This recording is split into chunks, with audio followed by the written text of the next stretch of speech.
the video really speaks for itself. You know, we had to pick our jaws off the floor. Oh my goodness, you know, just wow, it's a wolf doing this, you know, and it's a wolf that's pulling it out of the water.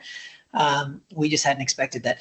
Wolves, we know as part of the wolf work, and you know, a lot of folks in the nation have a lot of experience with wolves and knowledge of wolves. We know that they're really, really smart, but it hadn't crossed our mind that, oh, maybe a wolf is swimming out to the deeper traps, bringing the buoy to shore, pulling the line up just like a person would, accessing it that way. That it just hadn't crossed, even though they're super smart, it just didn't cross our mind that they might be the ones doing this. There is a European green crab research and control program that's led by the Heiltsuk Guardians out of Bella Bella. So the nation leads the charge on both monitoring and responding to the European green crab invasion, which is going all the way up the coast. It's made it to Alaska now. How they are both researched and controlled is with these crab traps.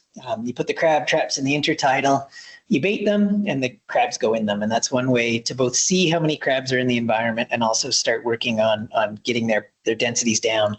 They're one of the worst marine invasions out there. They eat absolutely everything. They tear up eelgrass meadows. They directly eat a bunch of foods that matter to people, that matter to the environment, that matter to the economy. Independent of the definition of tool use that you use, this aspect that she didn't see the trap in the water. She associated the buoy with the line, with the trap. She knew the steps needed to get that trap out of the water by pulling the buoy to shore, by pulling the line, is just really sophisticated behavior, whatever you want to call it, right? To us, it really seems like she knew exactly what she was doing. You know, you look in the video, she is so focused. She is staring exactly at the trap, where the trap is going to come out of the water.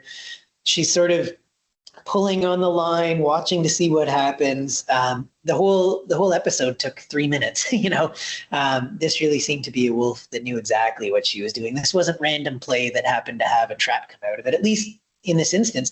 Maybe when she was learning how to do the behavior, maybe there was some play involved. Maybe when she first started doing this, maybe it was with traps that were more visible. But she now has this understanding of crab traps are attached to lines, are attached to buoys. If you pull them all to shore, you can get a food reward. And there's multiple steps involved in that.